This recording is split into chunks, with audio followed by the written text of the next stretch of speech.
Good morning. Back to work. Good morning, May. Good morning. Hi mga best! Welcome back again to our mini vlog. So for today's video, more on general cleaning kami. Tapos, tuloy-tuloy pa rin yung pagre-renovate ng ating tiki bar. Tapos, pinapapinturahan ko yung ating mga tables and chairs. At may mga tinutuloy-tuloy lang kami mga bagong project kasi para sa mas ikagaganda ng The Island Nature Spring. Para mas lalong komportable ang ating mga guests.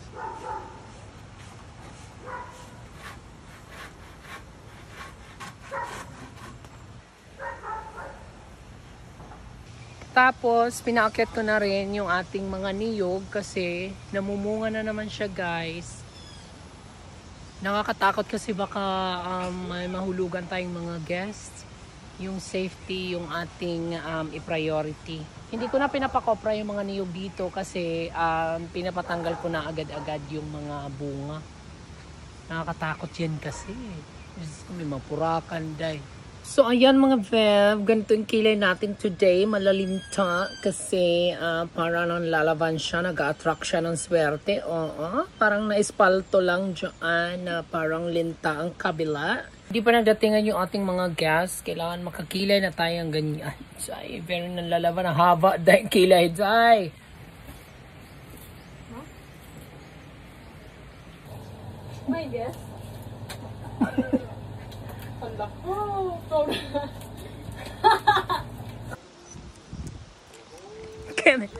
So, hi guys! Ayan. So, naglalagay na ngayon si Kuya Noy ng lamesa. It's a round table sa ating mga kugon umbrella para this coming weekend ay ma-i-offer na natin.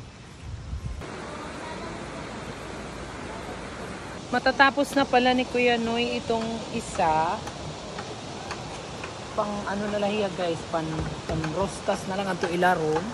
Tapos sinisimulan na rin nila itong kabila. So dahan-dahan lang na development, talagang ini-enjoy ko lang talaga siya mga Vevs kasi ayoko magpaka-pressure. Ayoko yung parang ginagalgal ko yung sarili ko kasi baka ma-stress tayo. Ayoko mga rag-rag.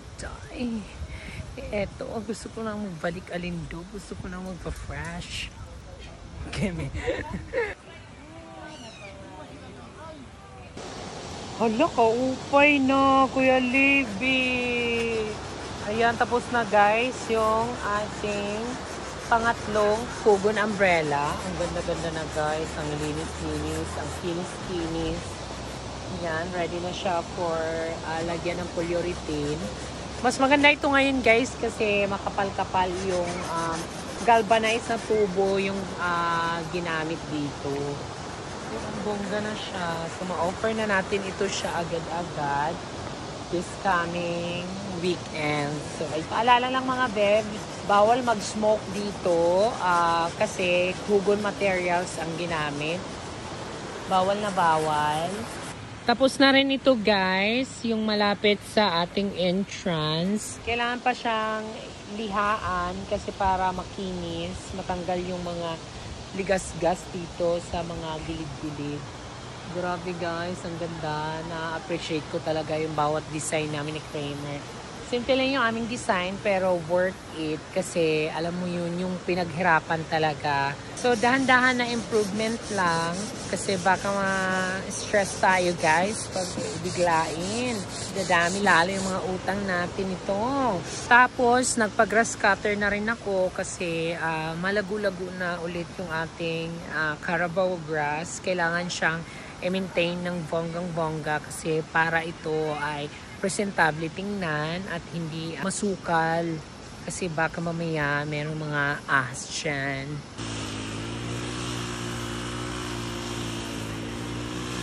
Ang ganda ng setup ng ating campers tonight. Meron silang backdrop. Siguro magmo-movie sila mamaya. Wow, sobrang ganda. Thank you mga momster.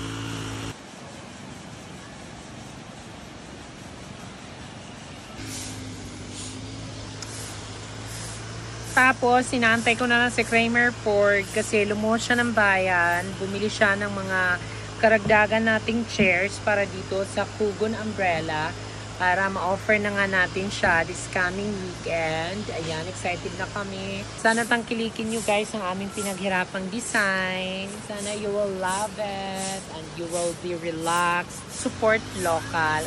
So ayan, pinapa-general cleaning ko na yung area na to kasi para pagdating ng upuan mamaya, you're ready.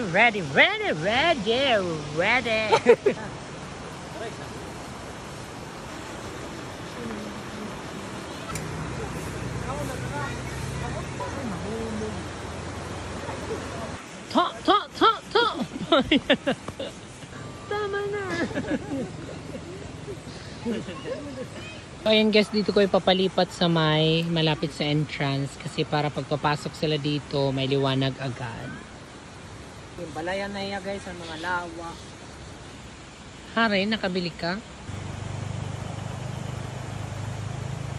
So, ayan guys, bukas ko na ipapakita sa inyo ang final look.